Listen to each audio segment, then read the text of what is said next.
Hey guys, welcome to the Big Black Clock podcast. If you made it with us this far, we're now at episode 2. Nobody expected us to go that far. Yeah. And this episode is what we call, the tangent, the just talking, we're a couple of beers in podcast. Right. So it's like after hours sort of thing. Yeah, we'll see where it goes. Maybe no one's ever going to hear it. Most likely. So what's the topic what was it we said we're going to do today? I think we all got watches quite recently. We new watches for us at least. Always, right? It's always. It's There's always something out for delivery. It's a disgusting cycle. Yeah, it's either you just got it or it's on the way, right? So I think we could all talk about our original purchase and see if it's interesting in some ways. And I think too, we all have really different watches that we purchased recently. They don't really have nothing in common. Like last episode, me and Dima with both space watches. It's not gonna happen again. So I think what we want to talk about is not only the watch we bought, but like why we bought it, how was our journey in buying it, sort of thing, who we bought it from, why, that sort of, I don't know, that sort of thing, right? Yeah. We'll see. We'll it's a tangent episode. Nothing's prepared. Right. So, do you guys want to start with the wrist check? Why not? Carl? So, my wrist check is the watch that I just got, a month ago, for maybe 6 weeks ago, just before COVID. I think it's been 4 longer months. than that. 4 months. COVID. I think time It was right before. Yeah, no. So COVID started like 3 years ago, and I've changed cars since. And I bought this at 4 p.m. yeah. Exactly. Start of COVID, I got CWC G10 from 2006. That was an issued military watch. So it went in service for. Can you repeat it? A what? CWC G10. So that's Cabot Watch Company. Okay. Yeah. And it was issued in 2006 to the army in the UK. I don't know exactly the... Ministry of Defense there? I guess so. Yeah. And those watches are considered disposable. They're cheap, manufactured, pricing-wise, because they're going to just getting destroyed in the field. Right? Are the lugs on your watch welded? Well, it's a full case, and the spring bars. Sorry, the spring bars, are they welded No, to the lugs? Okay, because the old Benrus or Hamilton khakis, they were disposable as well. The lugs and the wires, were not spring bars; they were welded.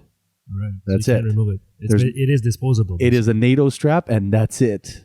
Interesting. And poubelle après, Well, which is garbage. The one thing French. I've noticed on his CWC is that the case back, it's unscrewed with a coin, right? Yeah.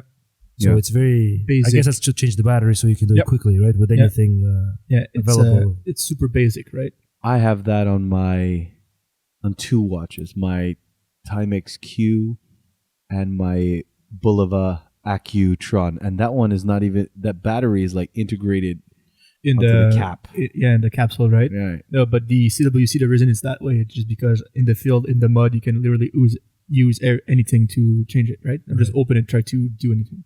Makes sense. And funny enough, they water resistant when they're in the military, but when they leave, they're not water resistant anymore. So the salesman who sold it to me was like, What do you mean? What do you mean when they leave? So as soon as they're not service. They don't service those watches. They just throw them away if they survive, right? So people can buy them in auction. And when people service them, they just don't service the seals and all those things most of the time. So as soon as they leave, it's like no one considered them as water resistance anymore. And what was their water resistance when new? Basic stuff like 100 meter, I guess. Like the listing I have right here is for my own watch, so it's like known. But if you go on CWC, let's check. What was that? It's G10? Yeah, G10. If you want a caliber, it's a 955. Okay, yeah. 50 meters. 50 meters. Yeah. But if you look here at the listing for my watch, yeah, it's not water resistant. Well, yeah, because yours is vintage. Well, sure it was on the wrist on someone in the army and lived through muds and everything. In the army in the 90s, and even though it's 2006. 2006. Oh, okay, so it's not that. If you get like mine, I paid for it shipped from the UK to Canada, cost me $230 Canadian. And if you get one from the 80s or the 90s when they were first officially, same watch, same G10, same spec, they go for 800 to 1,000 Canadian. Right. Just because of the years, right? Because of were they limited runs? Were they different? Just they're really hard to get since they're disposable watch. So the older they are, it's super hard to get, right? Okay. So what is it? So I also know that the old ones had tritium dials. Yep. So if anyone doesn't know that, I have that on my Marathon. So what it is the product they use is a radioactive material, not like phosphorus that we see now, the superluminova and the C3, where it captures the light, retains it, and then flashes it back, right? This is a radioactive material that just is supposed to shine for like 20 years, right? Something like that. So, but I think that they're not allowed to do that anymore. I think, well, mine doesn't have any luminous anymore on it. It doesn't work. Yeah, but I think yours is too old. Too new, you want to say? No. Oh, too old. And like 2006, that's the manufacturing date. So I don't know if it's 20 years, but some of them I think they had like 10, 12 years. Yeah, if it's 10, 12 years, mine doesn't light anymore. And you're saying that there's gas in there, right? Tritium? It's you're saying that they kind of run out of it or something over time? Yeah, exactly. So it's just, okay. But you also don't need light to activate it. Right, because it's radioactive. That's right. It lights up by itself. But if it escapes, that means that there's a hole in the case somewhere, right? It doesn't just escape by itself, I'm assuming. Well, it's the paint. I think that just over time. I think over time. Okay, I see what you mean. It loses its. And if you look at my watch, the ends, they're all patinaed, right? It's like kind of a rusty finish, even if it's not rust. So and all the same thing with the numbers. Okay. But what's really interesting in my watch, besides that it's a plexiglass and it's all scratched up. It's really beat up, right? The back of the case, there's all the serial number punch for the squadron, which army was the squadron. The squadron, which army, and the serial number for that dude who was like that's very cool. A production line. So here I just found it: tritium, like promethium, low energy, beta emitter, 12.32 years. It's a radioactive form of hydrogen and tritium-filled, gas-filled, fluorescent tubes that are not only used in watches, but also on everything from cockpit instruments to gun sights. Oh, I didn't know that. So Lumivox and Ball, they're big ones who use that. And that, so after a while but they produce little to no activity on a Geiger counter, so I guess it's not dangerous. Yeah, but I'm guessing now it's maybe dealing that product that's illegal in some ways, or right. But yeah, so that's the watch I bought just because of the story behind it. It's fun that it went through some training with someone, at least minimum, maybe a war, but I don't know any war between 06 and like 2010 from the UK, really. Did they help anyone? I don't think so. 2006? 2006, 10. Well, they were involved in Afghanistan. So maybe that what they're always bringing from somewhere. Yeah, their forces are deployed somewhere. But so maybe my watch went there. Yeah, but that possible. I don't know. I don't have that information. I don't have this attraction that a lot of people have to, military equipment. In general, like they like watches. So people like want military grade. Okay, but I'm not in the military. I work mil-spec. I work at a desk. No, it's true. Exactly, mil-spec. We're all desk warriors, right? Desk divers, what do we call it? Desk warriors. Yeah, exactly. Desk divers, exactly. Yeah, but I'm not a. Like you look at Ball as a brand, great watches. Everything is very, I think, intensely constructed. Who? Ball, the Ball watch company. Their watches are very and I've heard the term overbuilt. I don't want to use that because Marathon, is extremely well built, and I was looking at them for a while too. Very but it's functional. Just that they are built for function. They're not built to wear in the city or sitting at a desk. It's just as much as I like them, I just don't. I cannot justify purchasing. Oh yeah, it's like brushed gunmetal. It's just everything about them speaks indestructible. Oh yeah, absolutely. And Damasco has that. that sinus thing, like the same, hardened, extra hardened double submarine steel. You're like the same function centric type of a watch. You right? cannot destroy my watch. It's like, well, I don't want to. Okay, you win. Sure, it's an easy win. You fine. Okay, let's switch to Kevin for his wristwatch check. Yes, I am wearing a Seiko Sumo. It is the second generation, and it is the coral blue, yellow seconds hand.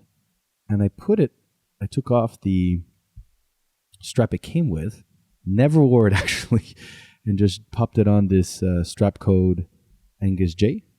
And 44 millimeters, has that great protruding crown. And, in our last podcast, you had talked about, lug to lug for your blah, blah, blah. Yeah. This one, when you look at how the lugs curve, it really helps this watch sit really well on the wrist. Absolutely. And I have to say one thing about this watch, it does look like a sumo wrestler. It has that look, especially this generation, because it has the numbers on the bezel that are kind of fatter than the new gen. So it makes me think of a sumo wrestler. And I think Seiko does that well. I love their Seiko Samurai. It does speak like it. The Shogun, I don't really get. I really like the Samurai, but I find that it's very chiseled. It's chiseled. It has a very, there's nothing that's oval on that watch, right? There's nothing there that's domed. It's all chiseled. It's all chiseled. But dude, the Seiko turtle, it looks like a turtle. I think they're good, their designs. Have you seen the new turtles that just came out? Yeah. With all those amazing textures on their dials? Yeah. That's a great watch. Great watch. I just want to buy another Seiko. Yeah. But that's a great one. Yeah, with the King Turtle, I think it's called. Yeah, it's the Seiko King Turtle, right? Exactly. Great watch. Yeah. Beautiful. So that's what I'm wearing today. And you, Dmitri, what's on your wrist? What I'm wearing right now on my wrist is the Vostok Amphibia Neptune, right? Just to go along with my Russian heritage. I was looking for a Russian watch, and I was starting to look into the Russian watch history. Unfortunately, in the Soviet Union times, there's not much of a history. There's a lot of Frankenstein watches right now. They never really went for quality materials. It's always been a lot of just stuff put together, copied from somebody else. Vostok, I think, is now one of the probably most popular, let's say, Eastern European Soviet brands. And there's a huge selection of different watches, and I just wanted to get a super inexpensive beater that I can wear everywhere, every day, and specifically that it has to be a Vostok, right? The reason why I bought the one that I have, my version is called the Vostok Neptune Amphibia, or Amphibian Neptune. It's the GMT version. It has the Pepsi or the Coke color case. It's not a true GMT. It just has a 24-hour marking. The bezel, right? Bezel, right? And you can rotate it just to.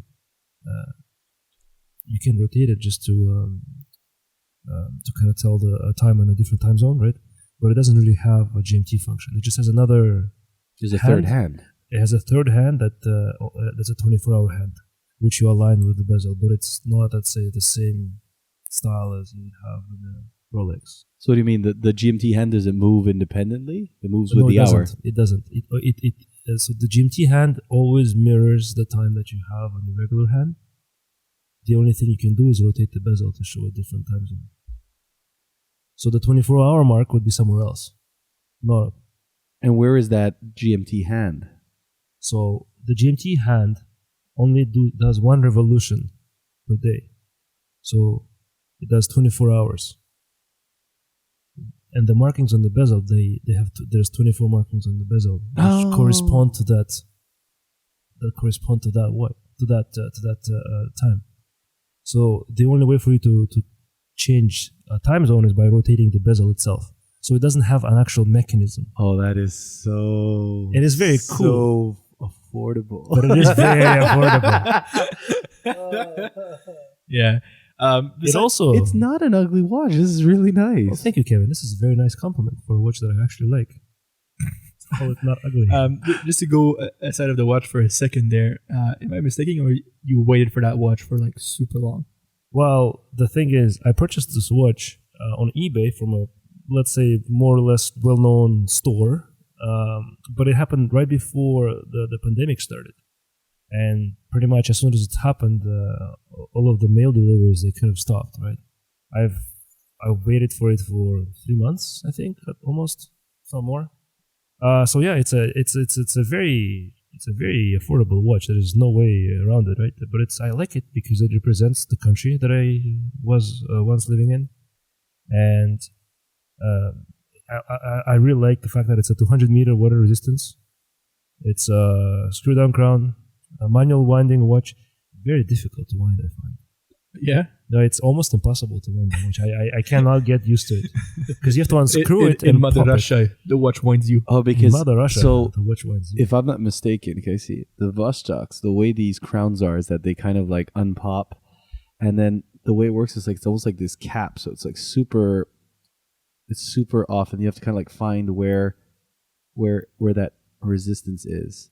So it has this like weird cap. It feels like the top of a canteen that's like connected to it. The problem that I find with winding it is that when you screw it and you start winding it, you wind it in the same direction as you screw it on. So as you're winding it, it starts screwing on by itself. You have to find that you have to unscrew it again and pop it, and then it's difficult. Find it's that a very small sweet spot. Yeah, exactly. Because there's no like pop either. It just unscrews, and then you kind of have to like hold it in place and screw it off the threading. They're quite famous for their terrible screw downs. But you know what? I've also read this mechanism, but I've also heard from my experience with Vostok, great value proposition, and they actually are great water resistance, and the crown works quite well. What I wanted to ask you is, does it have a date? No, it doesn't have a date. I didn't see. No, I think it does. Yeah, it has a date. Changing the date, you have to go. It's also interesting. Yeah, you have to go back before 8 p.m. and then go back to 12, right? Back and forth. Yeah, exactly. And notoriously, every one of them, the bracelets are just the bracelets are the worst. So before I purchased this watch, and this watch comes up with an integrated bracelet, right? You can't really replace it. It's pretty much almost impossible to mod it. Oh yeah, on a steel, unless you put it on a rubber or some. Oh, this one you can't, because it's integrated. I have. Oh yeah, you're living with that. You're living with that bracelet, which is fine. What I've read about this is that they're this is famous. better. This is better than some Vostoks bracelets. What I've read about it is that they're famous for pulling people's hairs out. So if you have a hairy wrist, don't buy a bracelet. But luckily I have almost no hair on my wrist, so you're skinless. Yeah, not skinless.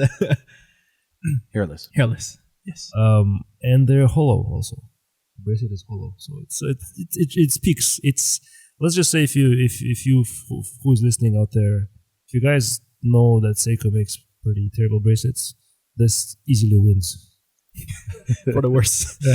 But let's be honest here. Like I bought one off Marinam. Great site to buy Vostoks. Really great customer service too. Yeah, absolutely. And if we're mistaken, or the Russian watches are known to have a bunch of fakes, even if they're not that good in quality. I think there's a lot of Franken watches. A lot of Franken watches. Yeah, I've heard that. But if you find a good dealer, they're respected, authorized dealers, you're fine. Like, to go on a small tangent here, if you like space watches, and I obviously researched about different watches that go to space, right? So the first watch to go to space, not on the moon, to space, was worn by Yuri Gagarin, who was the first man in space, right? And it was a Russian watch. I can't remember exactly what the name of it was, but we'll do another podcast about it. And I was looking for it. The problem with that is that it's almost impossible to find a proper vintage one that actually went to space.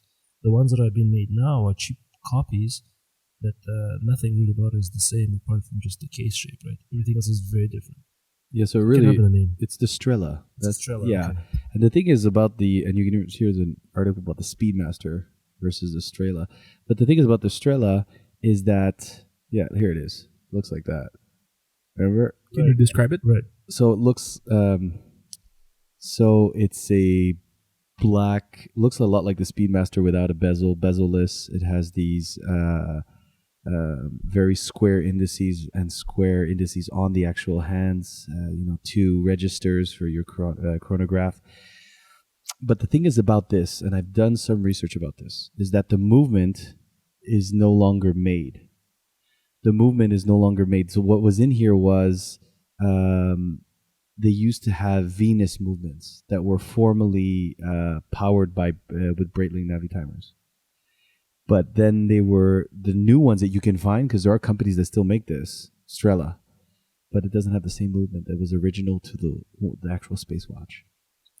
So that's the contention that I've heard there. But, from my limited research on this stuff too, a big problem is that if you buy a watch that was made, let's say, in the middle of the Soviet Union times, there's little history as to determine authenticity of a watch. So when you buy something, you kind of just have to trust that you're getting something that's authentic, and that very often is probably not true.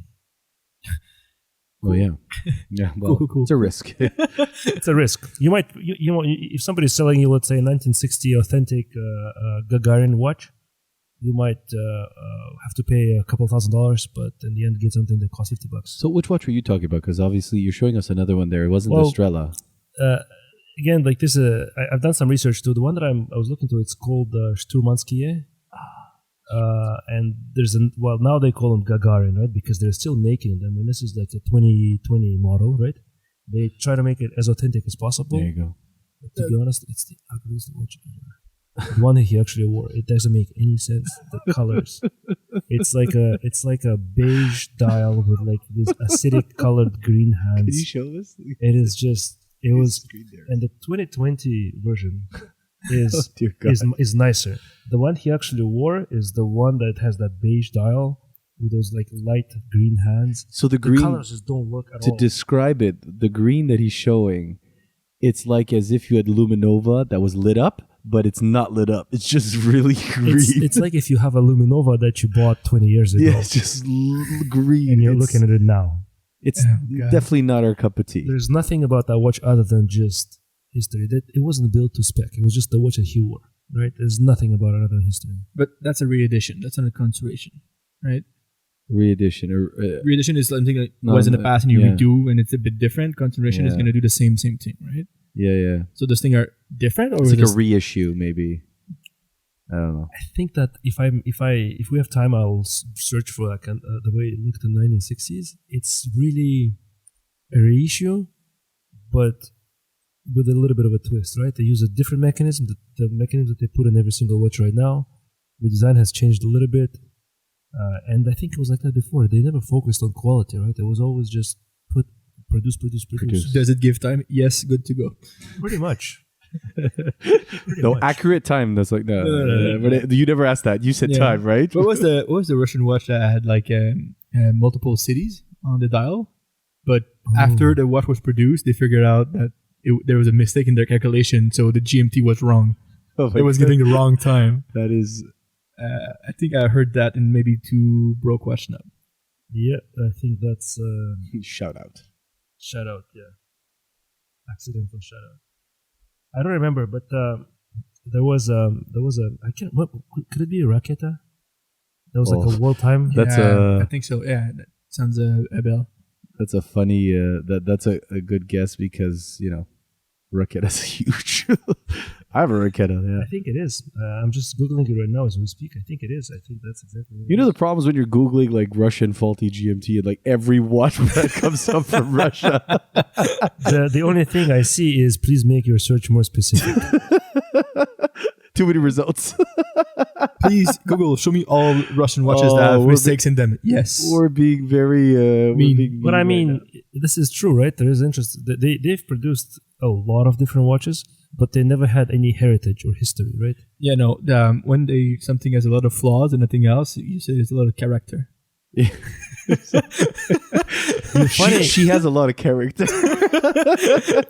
Those watches have a lot of character. It's funny you say that, but I remember when I was very young and I purchased myself a pair of diesel shoes, right? And then on the box itself, it said every single pair has flaws that make your pair unique.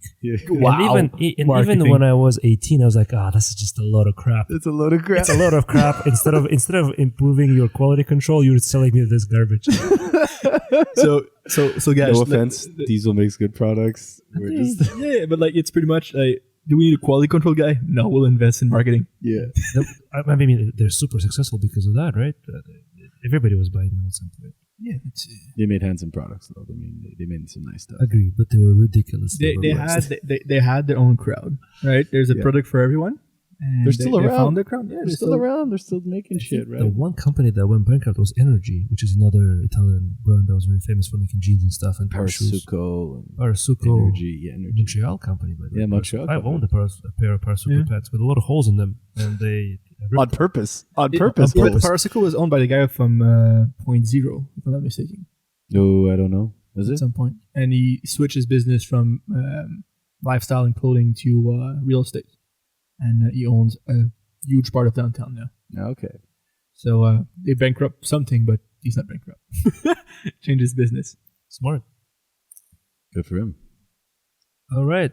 So, what are we talking about today, guys? Do anyone have a watch their aim right now, or something on the road coming up, or are looking for buying something? We always have a watch soon. I can start. I don't mind. Please go ahead. Go ahead. So there's two watches that I really, really want lately, and Kevin is pushing me to buy one of them really, really every day. Every time I go to his place, his internet is pushing him the Tudor Pelagus, the blue one. Buy it. Press the button. And pretty much every time you see that watch anywhere online, you just send me the link and go do it. So I have a story about this because I want to, if anyone can, see if they agree with me. It was serendipity. I think it's pretty much a sign that you should have bought it. So these guys, it was my birthday. These guys ended up getting me a gift for some wine testing thing. It's a course, right? A course for wine for Bordeaux. Oh, there it is. Yeah. So Dmitri just found that Russian GMT that's faulty. What is it? It's the Raketa World Time. or it's called Goroda, which in Russian means cities. Yeah. Which was wrong. I Optional. can't remember exactly what was wrong with it, but All other specifications are followed by kinda. it's a very cool watch. And Maybe. Ish.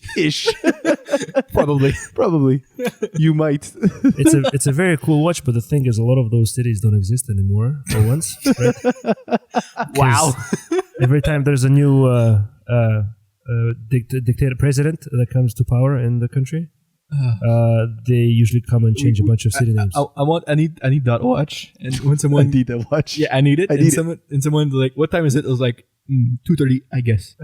Well- so let's be honest here. Does that watch is probably worth a lot of money now, I even agree. though it's faulty. And it looks cool. Yeah. It's a huge watch, though. It looks like it has a lot of wrist presence.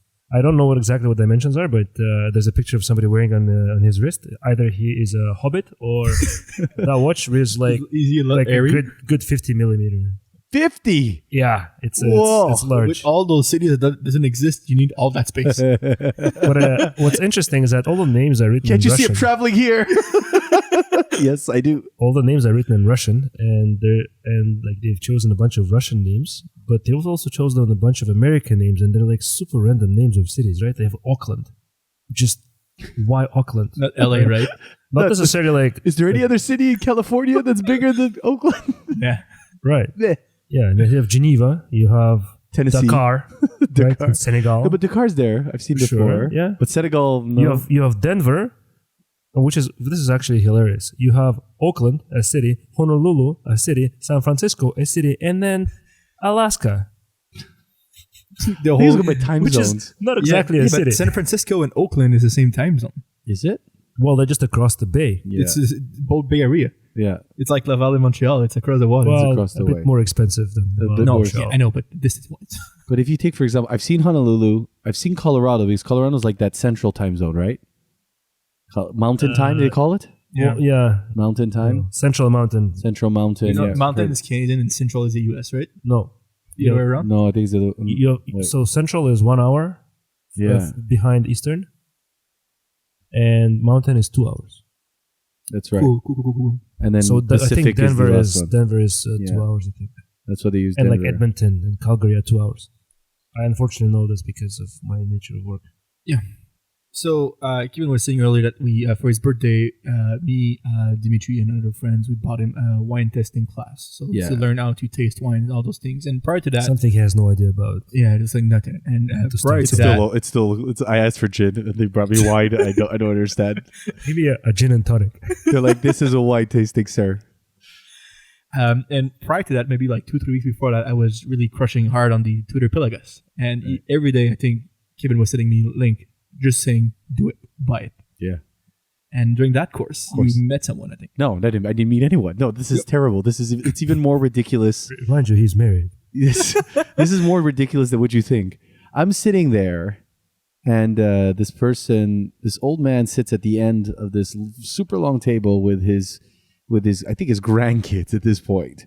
So this family, he's wearing a suit, but this watch, I see maybe half of it pop out of his sleeve. You see the blue, right? You see the blue and the matte white.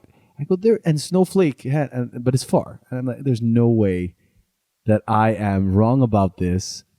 He's wearing a Tudor Pelagos. So it so happens after an evening of drinking, I cross him because it was wintertime. I go to coat check. He's standing there, and I go, "Excuse me, can I see your watch? Are you wearing a Tudor Pelagos?" And then he's like, "Oh yes. He's happy. He pulls up his sleeve, shows me the watch. And then I take a picture. But the picture's so wrong. You guys would have.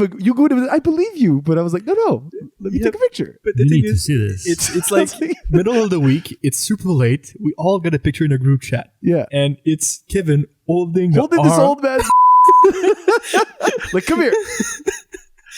Just not the watch. He's holding his like really aggressively, right? The good thing is that the was still attached to his body. So to give you an idea of how old this man was, when we were there, we're at the coat check, his grandkid or whatever it is comes by and says, "What's going on?" And he goes, "This young man wanted a picture of my watch." And like you're super old, so And how old was this guy? But it was, but he told me, he was like, I have other watches, more expensive, because I've been wearing this watch forever. And Snowbird, a guy who he was in town for his family, but he likes to spend time on the beach. But that's his like Beautiful watch. perfect. That's yeah, a beautiful oh, that's a watch. beautiful watch. Beautiful. It's the blue. For me, it's the blue that makes it. And Tudor just went out with the navy blue Black Bay. Black Bay is a perfect watch for what it is. Yeah. It is not But about this. I know, but there was a lot of discussion online about the two blues. Right. And trying to see if one's better than the other, and if like one's gonna get out before the others, type of thing, right? No. But the Pelagos, that ceramic blue, and that everything is matte on it, and titanium everything, so it's super light. There's no weight to it. I love the white on it. I love how the white Yeah. pops with the matte. It's the With the snowflake watch. white pops. Question for you: we'll go with the blue rubber or the bracelet on that watch? I always go with the bracelet and then get a rubber after and then swap it out. Yeah, I like the bracelet with there's a spring in it, right? Yeah. So for everyone who like me swole during the day because of water retention, Yeah. it's always cool to have a watch that the bracelet's gonna adjust during the day too, right? It's funny you asked me that, and I know why you're asking me that. It's because I love watches with rubber straps. You like rubbers in general. I love rubbers. They're very good. Doesn't it protect you from many things? And many things. But I do enjoy rubber strap on my watch, absolutely. More comfortable, and I just totally feel great. Like, but the Vostok that I just bought, in comparison, you saw, and you're like, the rubber's good on this. Oh yeah. Yeah. We were shocked because there's crap. I was like, Yeah. It probably wasn't a Vostok branded strap, but Probably not. great. This is the one thing about Vostoks, is that I would love to go to a store that sells Vostok so I can just see each one of them individually. Because once you look online versus what you get is not always the same. No. Just to close the Pelagos tangent here, if there's one thing I would change on that watch, it's the date window. What do you not like about it? Because on the other side, at 9 o'clock, it's a rectangle, it's not square. So one side of the watch is rectangle, and the other side is square. Yeah, it's funny how those things are, because I didn't notice it until you told me, but now that I do, Right? Date windows is It square, sticks and out. the 9 is rectangle. It's like the I penis. heard about that. It's like the penis at 12 o'clock on a Speedmaster. Yeah, we have It's just we once know you see it, you can't unsee it. we know someone. We're on this group chat, and I brought it up. He's like, "You've ruined the Omega God damn Speedmaster it, for me, Kevin." I was like, "Well, But it takes away from the symmetry of the watch. I don't know. a I little thought it bit. made it more It is appealing to me." beautiful. Well, it's maybe me. I'm not big on their Windows 2 in general, so for me, it's I don't like, like it's a minus starting width, but it's not the same size as like on the other side of the watch, right? Beautiful watch though. But yeah, so Twitter Pelagos at some point, maybe we'll see if Right. Gibbons. I've heard what Send me people don't like about that watch is the writing. There's too much writing. A lot of people said that. And what I'm reading, yeah, I like it. I don't mind. One line fewer would have been. You see that a lot with the sub. People are like, "All right, do you have that gen with the 2 lines or the 1 line or the 4 lines?" What's the Rolex that people pay more money because it's double red, big red? It's like red lettering. Big Yes. red. It's called Big Red. Big red. Big red. Yeah, it has red Right. lettering exactly. It's like a bunch of lettering, but because it's red, They had the more money. Seiko Alpinist had the old one. The original was called they call it the Red Alpinist because the writing is in red. It says Alpinist in red, right? Interesting. So, Kevin, Yes, do you have any watch that you eyeballing right now? It's I just bought one. that wasn't my question. I That know I'm you. eyeballing. I have Yeah, like tons. you're buying watch like all the time. That wasn't part of the question. And like, why do you give me that information? I don't care. I was like, if you had to buy a watch tomorrow, is there a watch that's higher on your list, let's say, or that you just really want? Do I have to sell a kidney, or I can just? Exactly. What are we talking? Something attainable? You mean, or am I like Something that ridiculous? you could buy tomorrow that would make sense. But you know what? I'll just tell you what I'm crushing on a lot these days. And it comes back to my last thing I was saying about integrated bracelet. I'm really into the Zenith Defy 41. It is a integrated bracelet. It is very Gerald-Genta. And I like the skeleton one. So the skeleton one is it's a little bit more expensive than the other one, but I really like it. And maybe it's subconsciously my inability to afford a Royal Oak or a Nautilus, but I really like that Zenith Defy skeleton. It's really something that I'm crushing on these days. And then on the other side of things, what I'm also crushing on is I'll say independent brand. It is a Brellam Duo Box. It is a chronograph.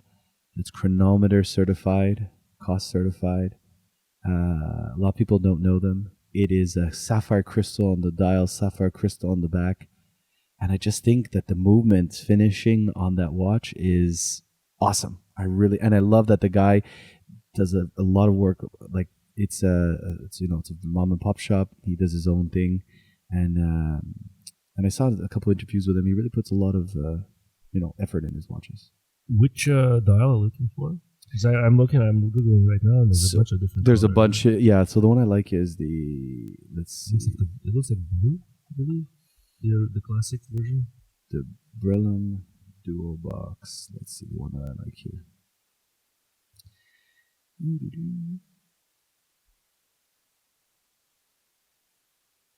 Yeah, the one I like is the deep blue. Exactly.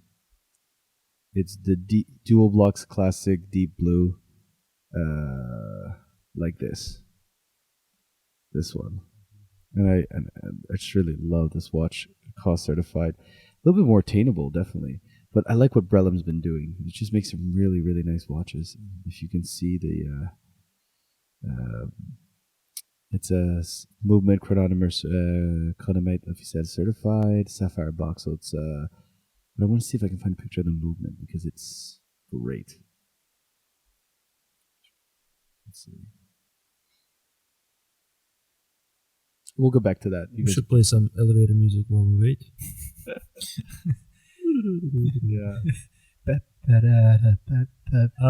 I'll just quickly mention, I guess, what kind of watch I'm looking for next, and I'm pulling up my list of watches that I want. Wait, look at that movement. Look how they cleaned up that movement. It's beautiful. Really, really like this watch.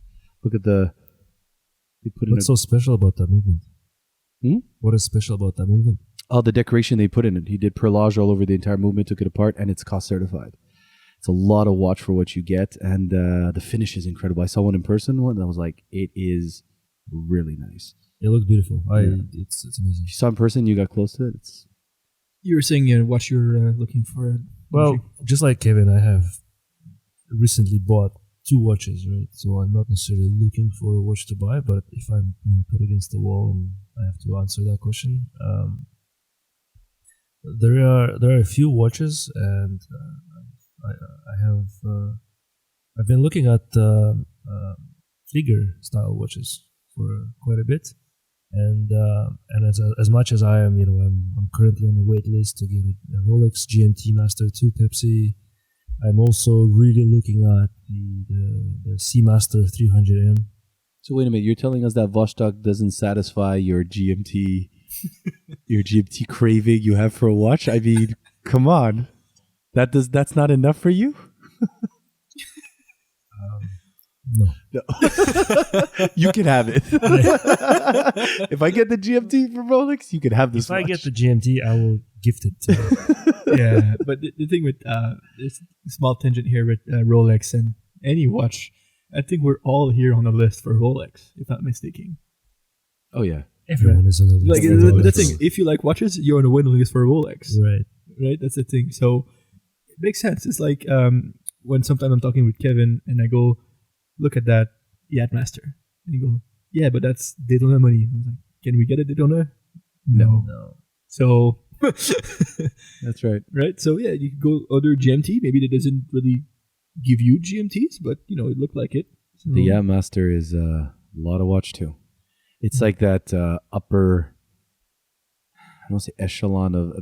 It's very jewelry to me. It's platinum. It's platinum bezel, right? Really nice watch though. Really nice. Yeah. So to go back to Omega. what I'm looking for.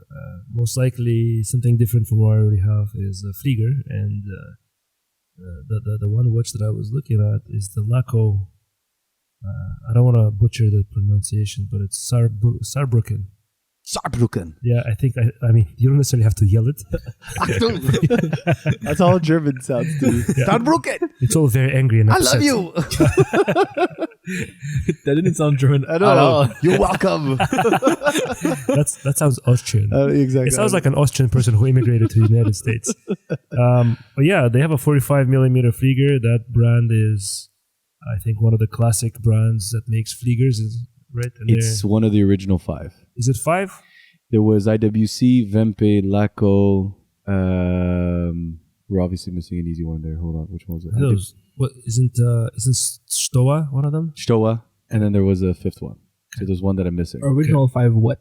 Sorry, Fliegers, the ones that produced watches for the pilots during the war.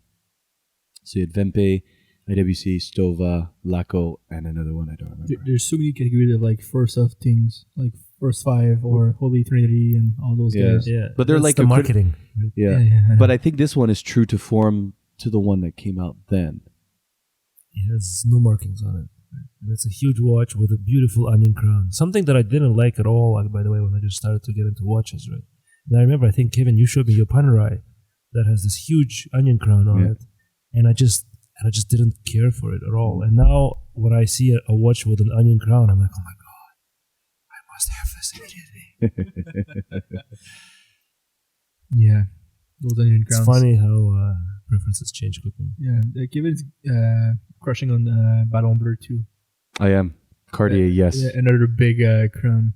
Yes, I love the Cartier Santos Dumas XL, the mechanical, the new mechanical that came out this year. And I think the first thing I texted you guys when I saw was like, I found my new watch. It's like, I have to find this new watch. I finally made a mechanical, no longer quartz. It's funny how before I started answering that question that Karl asked, I was like, let me think, what should we be talking about? So I wanted to talk about maybe GLC Master Control. Yes, it's always good. or I wanted to talk about the Cartier Santos. Oh, yeah. And I'm like, you know what? I'm going to talk about the Flieger because I just don't have anything that even remotely resembles a Flieger. Yeah. Right? But I do want to have Cartier Santos or GLC Master Control, I think Moon Phase.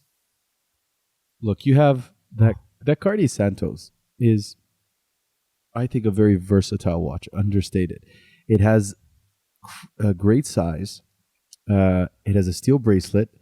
It has great history because it was the one that it's very true to form to the one that came out in 1904, 1908.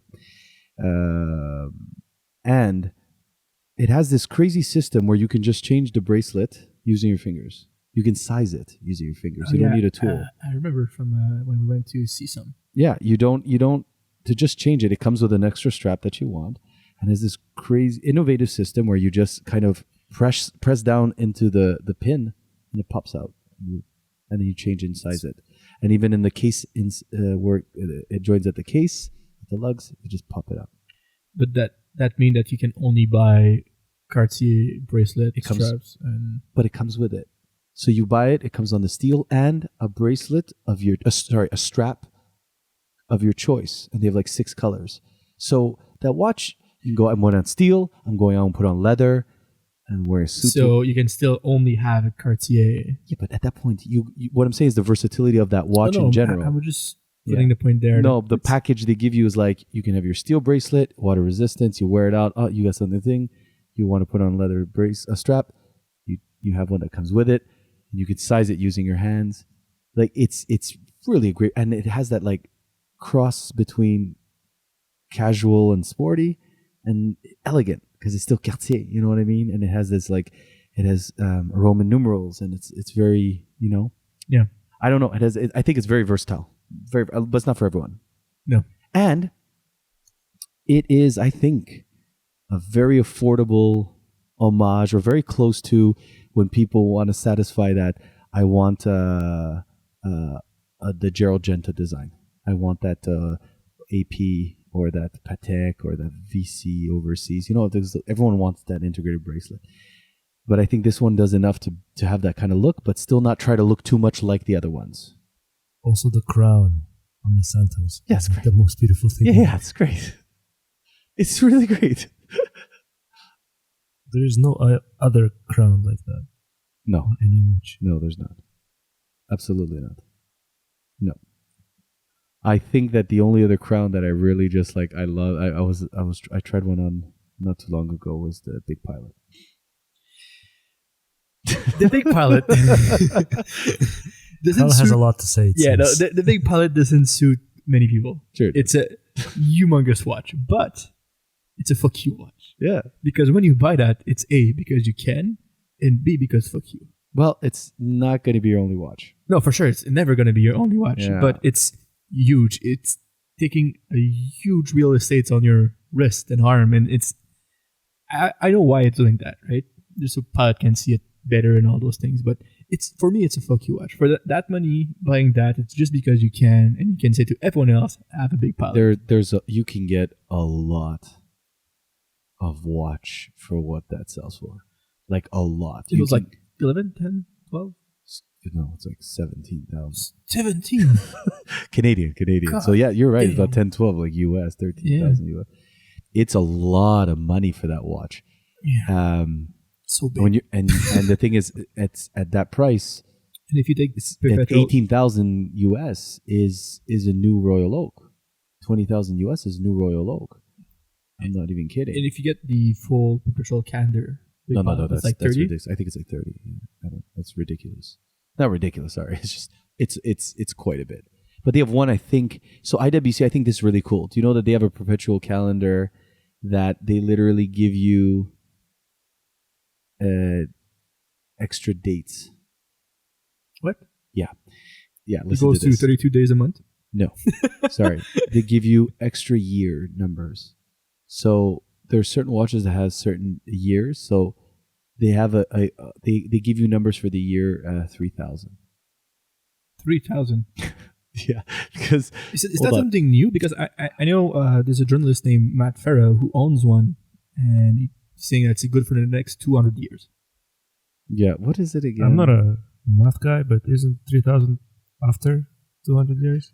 Yes, that's the thing. That's why I'm saying that. But yeah, I'm looking right now on the used market, and in Canadian they range from 10,000 used to 17 new. That's the normal one. How much? So Used ones, they go around 10,000. You can buy one for Canadian, right? Canadian dollars, and all the way to 17 brand new.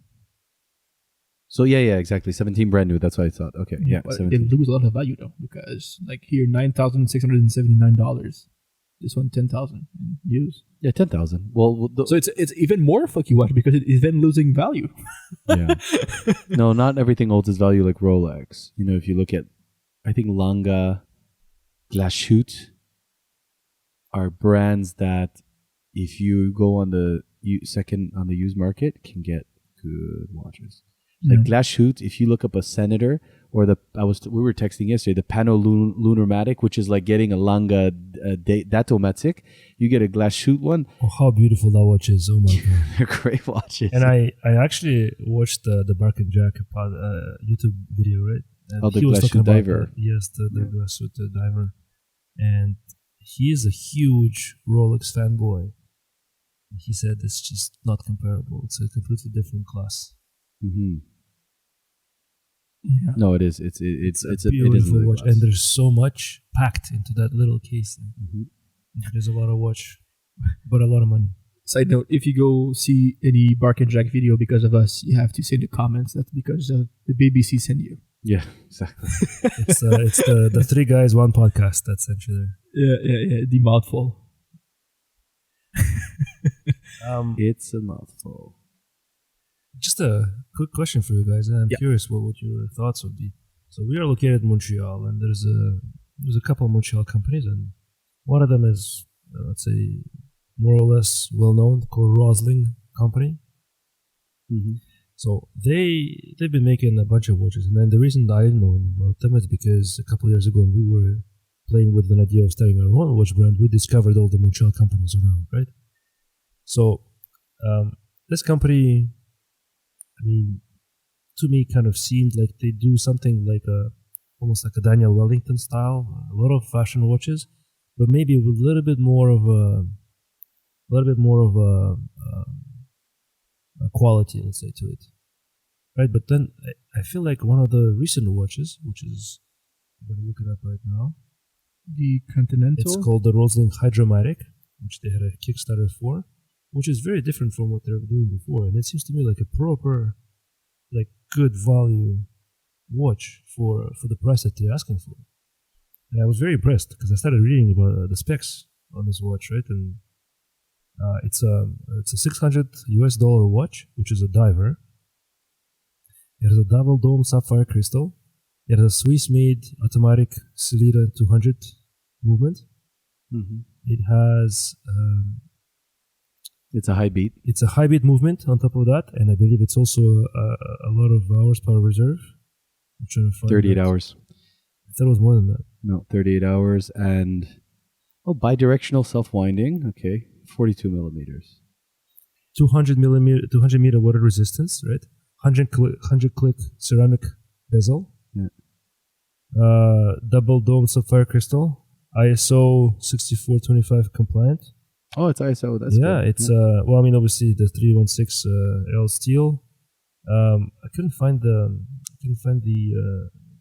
power reserve, but I believe it was 38. 38. Yeah, I'm on it. Right sure. now. Okay. What do you guys think about that? I feel like it's a decent value for the money. I don't like that you can get two movement in it. There's like two level of pricing for it. Yeah. The Japanese movement and the Swiss made. Yeah. So that's the thing too, right? Like as far as sometimes we don't say it's about the status or what the watch tells when you wear it, but it's like two different watches, two different pricing. I think Tag does that too in some levels, if I'm mistaken. Same watch design, two different movement. Tag? I've never seen that. I think everything they put is Swiss. What movements you mean? Oh, like, okay, wait. Are you saying they might put a quartz in one and an automatic in another? Yeah, but that's not the same as here. Here they're saying they're both automatic, but one will be Japanese and one will be Swiss. Like just same idea, right? It's going to be like a Japanese quartz, I believe, and a Swiss, right? The thing is, I mean, I think there might be a reason why they're doing this, and as I mentioned before, and it's just my own perception, is that they were more focused on like fashion style watches, which are significantly less expensive. So they're a very different market, right? And then once you start going into watches that are, let's say, substantially more quality and a bit more expensive, you can't just, I guess, jump into that, right? And they offer something in between. Yeah. That is just my opinion. Maybe that's the reason why they don't have the one. I hate the logo. I hate the way they write Ross. Like, I hate it. But It's very I would need to. machined, let's say. Yeah, I will need to have one in my hand. Oh, for sure. For sure. And then it is actually, speaking of logos, one of the things it's very polarizing for me as well is the Christopher Ward, right? Yeah, it's good. Because they've gotten a lot of slack for the logo. A lot of people don't like the logo. No. But the watch itself they make some really nice watches. I think one of the most recent ones that I've seen is fantastic. That Aston Martin Chrono. Oh my God, yes, that's the Martin Chrono. For me, miss the mark there. Yeah, I think Christopher Ward. I listened to them on a podcast. Their watchmaker they brought in. They are doing some really incredible things, and they're a really good value proposition. Yeah, but this watch, look, Ross & Co. I'll talk about for a second a watch I just bought because I think that I'll tell you why I wouldn't go with something like that. I have Solida is a clone of an ETA, right? Yep. So I bought a Squali Ferrovia 1545. So that watch retails for about $650 US, right? This one's maybe $50 more than this one. This one has the brand history of Squali. So if people know about Squali, the company goes back to 1948. Charles Van Buren starts putting in these watches and starts putting them together in Neuchâtel, Switzerland. Not the 1545 Ferrovia, but I don't. Hold on. Go to Noman. Don't tell me what to do. Yeah, but you're in the U.S. Go to Noman. Don't tell me what to do. Just do it. So, what happened was, Squali started making watches, cases for Blancpain. Was making the Rolex Submariner cases as well. Was made by Squali. So they were making their own dive watches, and even the Omega Seamaster 300. So Van Buren opened his own company called Squali, which means shark in Italian, squalo, and a French dialect in Neuchâtel in Switzerland. And that's why he has the you're really not in the right place. Right, Noman. Go to Noman. No. No. Noman is GNOMON. Not J. G. G. Noman. Right, Noman. Noman.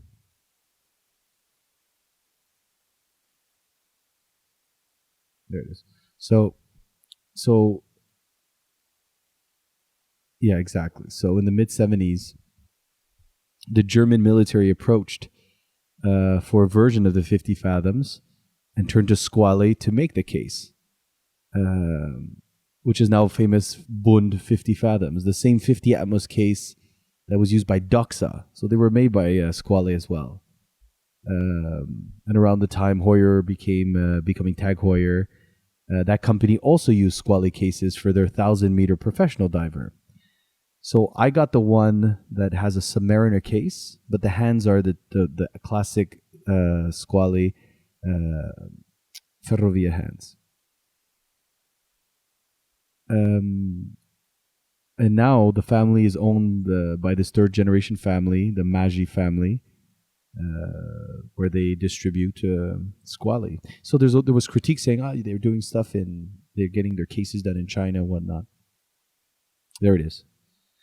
And they say they get their cases done in China. They get their things that are they're apparently being cheaped out. But then when you actually do more research about it, it's just not true. And these watches hold an ETA, not a Solida.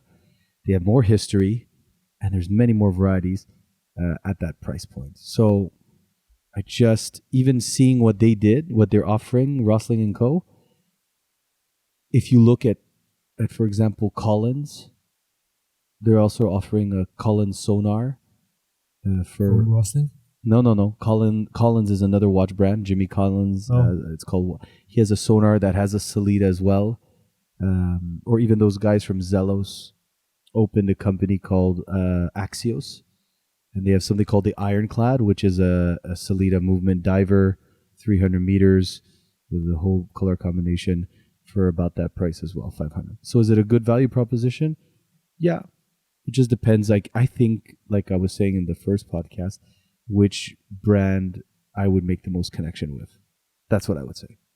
I was about to ask, why did you buy this watch in particular? The history behind that one. Yeah, I love the Submariner case. I love everything behind, and I love that they made the Submariner cases for Rolex, and then they made the cases for Blancpain, and then they have their own style, and it doesn't look like a Submariner. It has the case of it, but the hands are typically squale, and I really love this watch. Yeah, ceramic bezel, and it has an état. So when I look at the value proposition of the other one from Rossley & Co. that puts a Salida, not to crap on Salida, I think it's just a little different. It's not because you crap on something that's better than another thing, right? It could just be less. It's anecdotal, yeah. But I think doing enough research, you kind of see it's like, what do you want, this or the clone of it? Yeah, I'm looking at the squale and the minute ends. That's fully arranged and goes all the way to the side of the dial. I really like that. Yeah, exactly. Which squale? Here. What's the name? 20 Atmos Ferrovia. So it's pretty cool. So, guys, anything else on the tangent today that you want to go over? We talked about next watches. We went a bit on different tangent on divers, I think, mostly today. And one Russian watch that doesn't really work. That's a cool watch. Honestly, I would own it. It's cool. It's so cool. You won't have to ask me absolutely, twice. you have It's to own so it. cool. How much does it go for? Can you see how much it sells for? Let's It's look it such a up. cool looking watch, and I love the fact that it has a state written along the lines with like other cities. It's just nothing makes sense. Half the Russian cities they have there, they don't exist anymore because the new president just came in and renamed them, right? Yeah. So let's close this out with. I want you to find the price for that. But let's close this out. Let's just talk real quickly about the three brands maybe that we find ourselves crushing on the most right now.